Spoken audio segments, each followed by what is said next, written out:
Hello everyone! Ayan, at dahil nga medyo husky yung boses ko, so samahan nyo ako at tayo ay magtitinola ng fish grass carp. Ayan, so itong isda na ito ay masyado siyang malaman, medyo pricey, pero sulit naman, masarap siya. Halika, tingnan natin kung ano nga ba yung mga kasahog ng ating grass carp fish tinola. So ayan guys, yung ating fish, ayan. Nilagay ko lang siya sa strainer para siya ay tumulo continuously yung kanyang remaining blood. Ayan. So, ayan siya guys. Ayan. And some is in the bottom. At syempre, sa ating pagtitinola ng ating grass carp fish, meron ako dito ni-slice na pahaba. Optional po yan kung anong klaseng slice ng ingredients ang gusto nyo gawin ay pwede naman. Ito po ay ginger, medyo generous para hindi malaksano. At ito naman po yung slightly minced garlic. At ayan ito ang ating onions. At meron tayo itong fish nor cubes. Ayan. At syempre, nag-harvest ako sa yard ng ating dahon ng sea. Ayan. Freshly harvested from the yard. At yung mga sili na yan ay isasama ko. Siyempre, niya ako hindi yan kasama. Ayan, halika na, mag-isa na tayo. So, ayan guys, sa isang mainit na kawali na may oil, ilagay na muna natin ang ating ginger. Ayan, dapat mainit na yung ating oil. Pagkalagay nga natin ang ating ginger ay halu-haluin lang muna natin.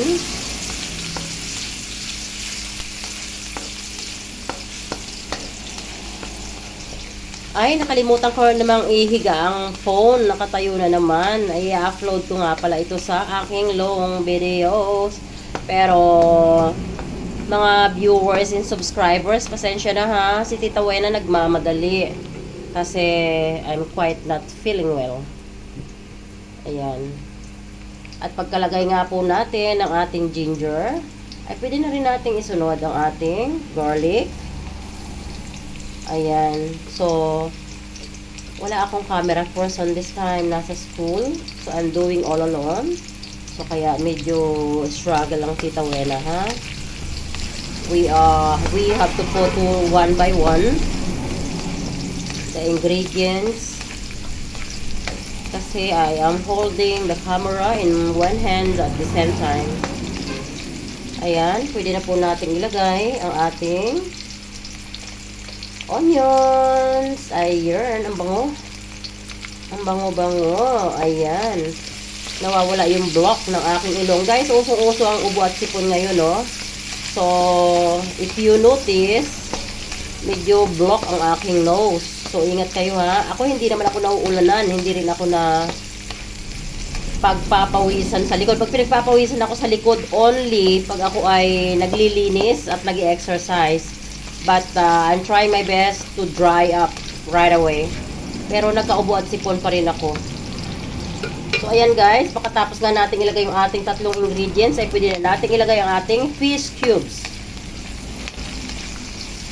Ayan, at yan ay scattered natin dito at ilalagay na natin ang ating isda. So, una natin ilagay ang ating buntot. At yan naman. Ayan. Tingnan nyo guys ha. Dinrain ko po yan para totally wala siyang excess blood. Ayaw ko kasi na may langsa-langsas pag may mga ganitong luto, no? Gusto ko talaga ng walang blood na natitira. So, what I have to do, I have to drain sa ating strainer. Ayan. So, pakalagay nga natin ang ating mga ingredients ay lalagyan ko yan ng konti sa ibabaw. One by one. Ayan. Para matanggal yung langsa.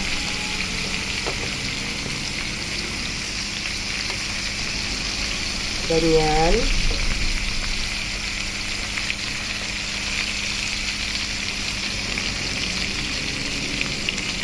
Ayan guys.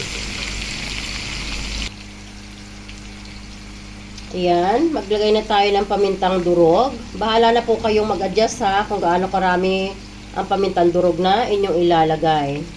You can put more, you can put less. It's up to you guys. At susunod na rin natin ang ating partner sa kusina, ang ginisa mix. So ayan, so meron tayong ginisa mix. Halika na at lagyan natin. Okay. At pagkatapos natin ilagay ang ginisa mix, at may maglagay naman tayo ng fish sauce, patis. Ayan.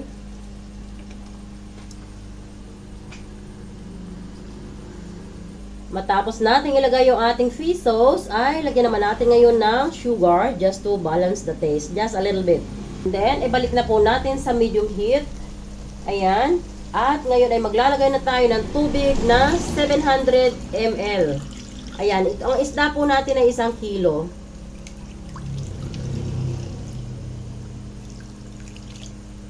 Ayan, so maglalagay ako ng maraming sabaw kasi ako at ang brother ko at ang aking little boy gusto namin ng sabaw.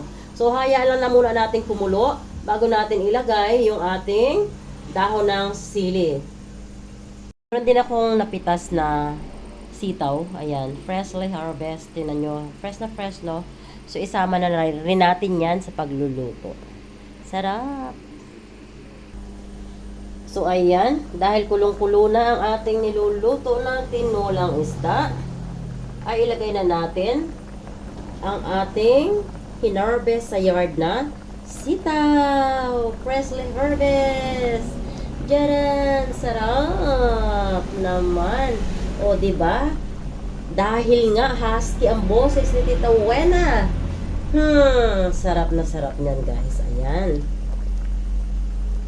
Ayoko nang overcook. Gusto ko half-cook lang yung sitaw ko, yung crunchy-crunchy. At ilalagay ko na rin ang ating dahon ng sili. Ayan. Alam nyo, guys, advantage sa province, no? Pag yung magluluto ka, you will just have to harvest in your yard, you know. Pag yung may tinanim, may aanihin. So, kaya tayo mga nasa probinsya, lagi tayo magtanim. Oo. Kung may bakante na lupa, kahit sa paso lang magtanim ng sili or mga sitaw-sitaw. So, hindi na bibilhin, guys. Mahal din, ano. Ayan. So, hindi natin kailangan i-overcook, guys, ha. Take note. Ayan. Ang sarap. Look at that.